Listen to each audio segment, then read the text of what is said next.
दोस्तों, बीजेपी नेता और सांसद कंगना रनावत बयानों के मामले में वो बाकी नेताओं से कहीं आगे निकल जाती हैं। अभी हाल ही में अगर हम बात करें तो आप देखिए किस तरीके से संसद में अमित शाह ने एक बिल पेश किया, जिस बिल के विरोध में विपक्ष ने बिल को फाड़कर अमित शाह के चेहरे की तरफ फेंक दिया। उसके बाद तमाम नेताओं के रिएक्शन आने शुरू हो गए और ऐसे में कंगना रनावत कैसे पीछे रह सकती हैं। भाई, बीजेपी के बड़े नेता के चेहरे की तरफ अगर बिल फाड़ के फेंका गया है तो कंगना रनावत का बयान तो आना ही था, और बयान आना था तो जाहिर तौर पर बाकी नेताओं से कहीं ज्यादा आना था, और बिल्कुल वैसा ही आया है। विपक्षी सांसदों ने गृह मंत्री पर सिर्फ कागज नहीं बल्कि पत्थर फेंके हैं। कंगना रनावत का कहना है कि अमित शाह के मुंह पर पत्थर फेंक कर मारे हैं। ये बात कंगना रनावत कह रही है। अब सोचिए दोस्तों कि ये बात कंगना रनावत कह रही होंगी तो पता नहीं उन्होंने देखा है, नहीं देखा, क्या है क्या नहीं है, लेकिन ये बयान जो है वो वायरल हो रहा है। पूरी खबर डिटेल से बताता हूं कि आखिर पूरी खबर है क्या। नमस्कार दोस्तों, मेरा नाम है मनीष कुमार सिंह और आप देख रहे हैं 4 PM महाराष्ट्र, और आपका बहुत बहुत स्वागत करता हूं। संसद के निचले सदन में, लोकसभा में बहुत ज्यादा जो है आपने देखा कि किस तरीके से केंद्रीय गृह मंत्री ने, जो अमित शाह है, उन्होंने विधेयक पेश किए। इस दौरान सदन में जोरदार हंगामा हुआ और केंद्र की मोदी सरकार इन विधेयकों के जरिए संविधान में संशोधन करना चाह रही थी। इस संशोधन के तहत गंभीर अपराध के आरोपों में 30 दिन से ज्यादा जेल में रहने पर मुख्यमंत्री, केंद्रीय मंत्री, राज्य मंत्रियों को पद से हटाने का इस्तीफा देना होगा। तो 30 दिन अगर वो किसी आरोप में जेल में रह गए तो 30वें दिन जो है उन्हें हटा दिया जाएगा, हटा हुआ मान लिया जाएगा। विपक्ष की तरफ से इस बिल का विरोध किया जा रहा था। विपक्षी नेताओं का कहना था कि यह संविधान का उल्लंघन है। सदन में बिल पेश किए जाने के दौरान धक्का मुक्की की बातें सामने आई। पक्ष और विपक्ष दोनों तरफ से नेताओं का आरोप प्रत्यारोप जारी रहा।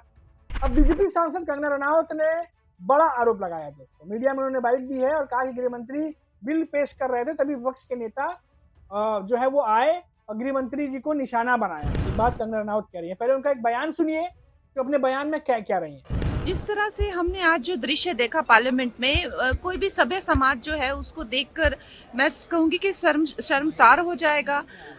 जो विपक्ष के नेता लोग हैं, वहां पे आके जो हमारे माननीय गृह मंत्री जी हैं, जब वो बिल प्रपोज कर रहे थे, उनका माइक निकालने की कोशिश करी और तो और वो बिल फाड़कर उनके मुंह पे मारा।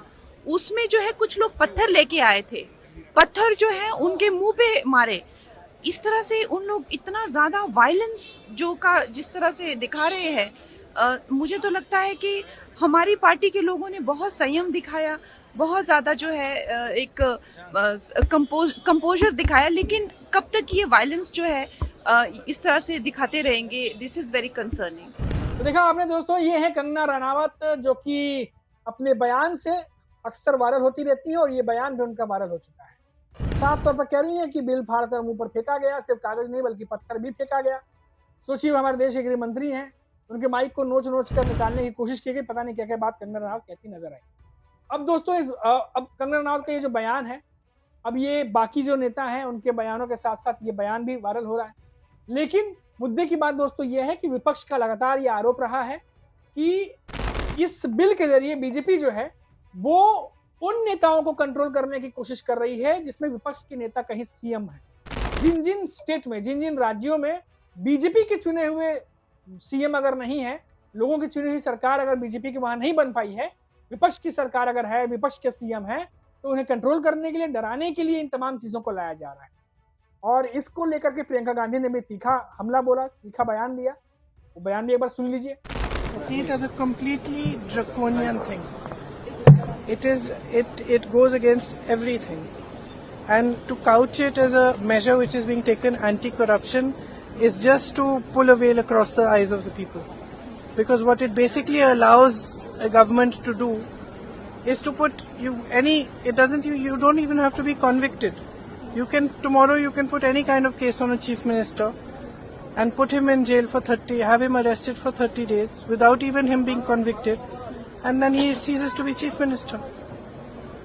It's there plain for everybody to see. So I think that it's absolutely wrong. It's anti our constitution, it's against our constitution, it's undemocratic, and it's very unfortunate. वहीं दोस्तों, टीएमसी ने भी आरोप लगाया है कि लोकसभा में बिल पेश किए जाने के वक्त उनकी पार्टी के सांसदों के साथ धक्का मुक्की की गई। सांसद मिताली बेग ने आरोप लगाते हुए कहा कि केंद्रीय गृह मंत्री किरेन रिजिजू और रवनीत बिंदु ने मुझे पीछे से धक्का दिया, जिसमें मामूली चोट भी आई। पार्टी की अन्य महिला सांसदों को भी निशाना बनाया गया। हमें पार्टी के पुरुष सांसदों ने बचाया। ये तमाम बातें अब होने लगी हैं। तृणमूल कांग्रेस के सीनियर नेता और सांसद कल्याण बनर्जी ने कहा कि मैंने सदन में बिल की कॉपी नहीं फाड़ी, लेकिन अगर किसी ने ऐसा किया तो उसमें कुछ भी गलत नहीं है। ये बिल असंवैधानिक है और विपक्ष जो है उसका विरोध जताने का पूरा अधिकार रखता है और विरोध जता रहे हैं। ये बातें भी सामने आई।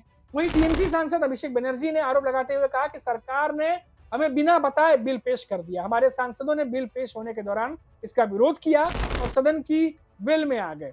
टीएमसी सांसदों के विरोध का सामना करने के लिए गृह मंत्री अमित शाह को मार्शलों से सुरक्षा लेनी पड़ी।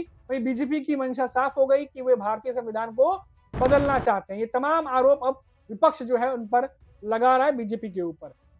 तो ये बड़ी खबरें थी दोस्तों जो निकल के सामने आई हैं। फिलहाल पक्ष विपक्ष दोनों जो है वो आमने सामने हैं और अब मानसून सत्र का जो है वो आखिरी दिन भी है और ऐसे में आज कुछ और भी तस्वीरें आई दोस्तों, जिसमें देखा गया कि आज प्रधानमंत्री नरेंद्र मोदी भी सदन में पहुंचे और जब वो पहुंचे तो बीजेपी नेता मोदी मोदी के नारे लगाने लगे और वहीं देखा गया कि विपक्ष ने भी तगड़े नारे लगाए। हालांकि आमतौर पर लोग सवाल पूछते हैं कि जब तमाम जो बड़े बड़े नेता हैं वो जो सदन में मौजूद रहते हैं, सदन की कार्रवाई चलती है, तो बीच में प्रधानमंत्री नरेंद्र मोदी जब एंट्री मारते हैं तो ये बीच बीच में जयकारे लगाने की क्या जरूरत है। वो तमाम चीजें सदन में भी दिखी हैं, तो ये तमाम चीजें भी बात चल रही है। लेकिन बड़ी बात ये थी कि आज प्रधानमंत्री नरेंद्र मोदी भी आए तो लगा कि शायद उनका संबोधन होगा, शायद प्रधानमंत्री नरेंद्र मोदी कुछ बोलेंगे, लेकिन ऐसा कुछ भी नहीं हुआ क्योंकि आखिरी दिन था और मौजूदगी दर्ज करानी थी। क्योंकि अक्सर प्रधानमंत्री नरेंद्र मोदी तभी आते हैं जब उन्हें कुछ बोलना होता है, क्योंकि ऐसे तो सिर्फ बाकी के नेता रहते हैं, प्रधानमंत्री नरेंद्र मोदी सदन में रहते नहीं है। और कई बार विपक्ष जो है इसको लेकर के बीजेपी निशाना भी साधता है कि भाई पीएम मोदी है कहाँ, पीएम मोदी को यहाँ रहना चाहिए। विपक्ष जब सवाल खड़े कर रहा है तो उनको यहाँ रहकर सुनना चाहिए। तो कई सारी बातें ये भी होती रहती है, खींचतान चलता रहता है। लेकिन सबके बीच में बड़ी खबर यही थी कि जिस तरीके से ये जो कुछ भी हुआ उस पर नेता अपने अपने तरीके से बयान दे रहे हैं और उनके बयान भी जमकर वायरल हो रहा है। अभी इतना ही, आप देखते रहिए 4 PM महाराष्ट्र। लौटेंगे तो बात करेंगे फिर किसी बड़ी खबर। नमस्कार।